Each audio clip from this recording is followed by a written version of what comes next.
Motorcycling is no longer simple. Gone are the days where it was just about a throttle, a clutch, a front and a rear brake. Today there's features, tech and a whole lot more. Now in my opinion, one manufacturer that took a giant leap in the world of internal combustion engine tech when it comes to small capacity motorcycles was TVS, and they did that with the RTR 310. 2 years later, there's another story to be told, another chapter in that book. Ladies and gentlemen, welcome to PowerDrift. Welcome to the first ride of the updated RTR 310.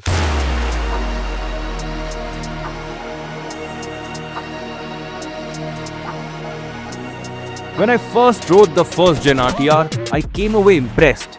This was cutting edge tech in a small capacity motorcycle. But it wasn't perfect. Sure, it looked the part, went fast and handled like a dream. But it had a few rough edges. After all this time, has the overall ride experience finally dialed in? Or does it still need work?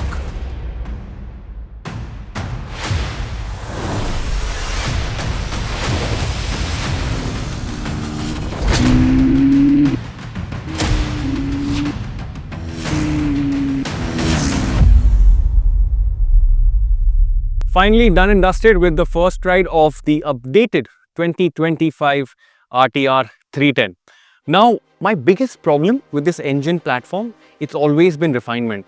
But as the years have passed, TVS has done a lot of changes. They have put in that effort and actually made this engine a lot smoother. Of course, we got to see the RTR a couple of years ago, but from that RTR to this RTR, it's almost like a day and night difference. Because the refinement issues, it's a single cylinder, I understand. Those issues do creep in after 5,500 RPM, but if you're primarily looking at a city motorcycle, which means you're going to stay at city speeds below 5,500 RPM, the refinement issues are all but sorted. It feels like a very nice, very pleasant, very smooth motorcycle to ride. There's a new throttle map in place, and while the motorcycle still feels urgent and rapid, the fueling issues I experienced during the Gen 1 ride are completely gone. Throttle response now feels seamless. Also, TVS has removed the climate control seats from the RTR 310 lineup, and they won't even be offered as accessories. I'm not allowed to complain about otherwise, because the way this handles, the electronics package, the Quickshifter has also been improved. So there are small changes, but it has impacted the overall motorcycle in such a nice way.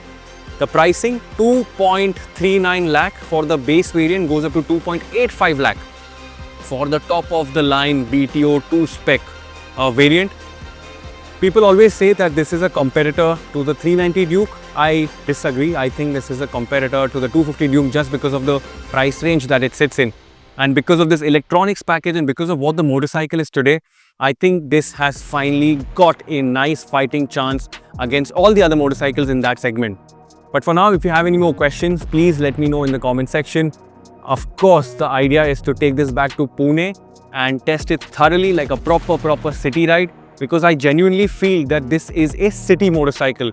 We spent some time at a racetrack as well, Coast in Coimbatore. Honestly, it's not a track spec bike because before the tires gave way or before the electronics intervened, the pegs got in the way. So I think the RTR 310 is a street fighter and the track duties should be left to the RR 310.